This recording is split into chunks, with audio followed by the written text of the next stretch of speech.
समय समय पर जागरूकता फैलाना जरूरी है, क्योंकि जाने अनजाने में हम लोग बहुत हम क्या खाएं, क्या खाएं, कितना खाएं, कब खाएं, कैसे खाएं, ये सारी चीज़ों के बारे में आज विस्तार चर्चा।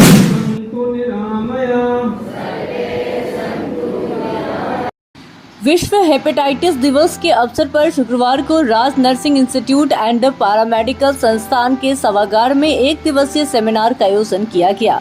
समारोह का उद्घाटन डॉक्टर के एन पांडे, निदेशक RMRI, डॉक्टर GS तोमर, निदेशक एवं पूर्व प्राचार्य IMS बनारस और डॉक्टर NP प्रियदर्शी, निदेशक राज नर्सिंग एंड ट्रेनिंग इंस्टीट्यूट ने संयुक्त रूप से दीप प्रज्वलित कर किया। कार्यक्रम को संबोधित करते हुए डॉक्टर के एन पांडे ने हेपेटाइटिस के बारे में विस्तृत चर्चा करते हुए बताया कि बिहार में भी हेपेटाइटिस तेजी से फैल रहा है। इसके कई प्रकार होते हैं और इसके इलाज भी भिन्न भिन्न तरीके के होते हैं। यथाशीघ्र इलाज करने से रोगी मौत के मुंह में जाने से बच सकता है। डॉक्टर तोमर ने स्वस्थ जीवन शैली, स्वस्थ दिनचर्या एवं स्वस्थ अन्न पर प्रकाश डाला। उन्होंने मोटे अनाज श्री अन्न की विशेषता पर प्रकाश डाला और हर व्यक्ति को श्री अन्न पर आधारित भोजन करने का आग्रह भी किया। आरोग्य भारती की राष्ट्रीय कार्यकारिणी का सदस्य के रूप में आज यहाँ पर Shri Raj nursing training centre में जो कार्यक्रम आयोजित हुआ है, उसमें हम अपने बच्चों के बीच में एक प्रबोधन कार्यक्रम था। इस प्रबोधन कार्यक्रम का मुख्य उद्देश्य कि हम किस प्रकार से अपनी स्वस्थ जीवन शैली अपनाएं।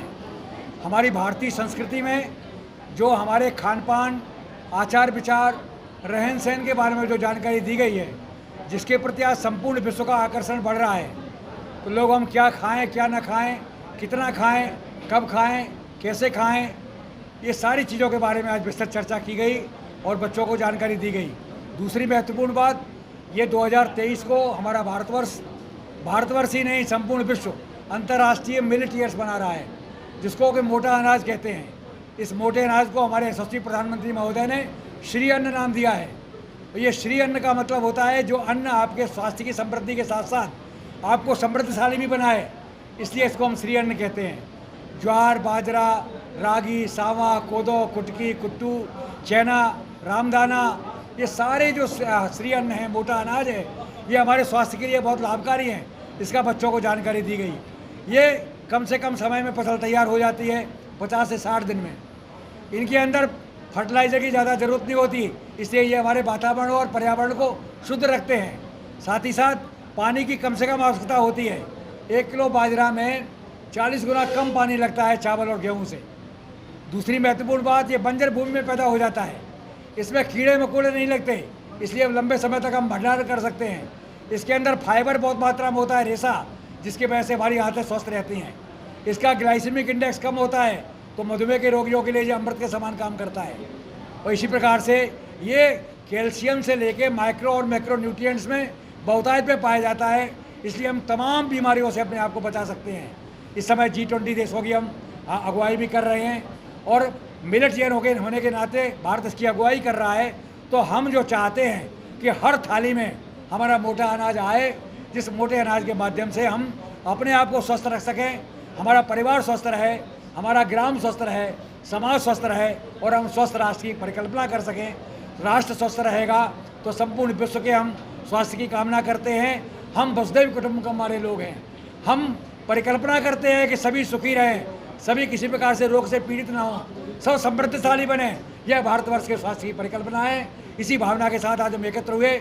हमारे साथ हमारे सहयोगी डॉक्टर गुरुशरण पाल जी रहे और डॉक्टर पांडे जी ने जो चर्चा की वो अभी आपको बताएंगे। आज वर्ल्ड हेपेटाइटिस डे है, जिसके बारे में डॉक्टर पांडे जी आपको चर्चा करेंगे। और हमारे जो प्रियदर्शी जी हैं, मैं बहुत बहुत धन्यवाद देना चाहूँगा कि इन्होंने इतने महत्वपूर्ण विषय को आज इन बच्चों के बीच में रखा। एक बच्चे को अगर हम जागरूक करते हैं जो कि नर्सिंग एजुकेशन ले रहे हैं, तो न केवल वो परिवार में बल्कि चिकित्सालय में पहुंच करके अपने रोगियों की अच्छी देखभाल कर सकेंगे। तो इनको बहुत बहुत धन्यवाद देता हूं। और मीडिया के लोगों का आपका जो चौथा स्तंभ है, सबसे बड़ा दायित्व बनता है कि संपूर्ण देश में, संपूर्ण विश्व में आपके द्वारा फैला हुई बात, आप जिस चीज़ को लेके जाएंगे, निश्चित रूप से हम जन जागरण पैदा कर सकते हैं और ये जन आंदोलन बना करके हम मोटे अनाज को लोगों तक पहुँचा सकते हैं। बहुत बहुत धन्यवाद।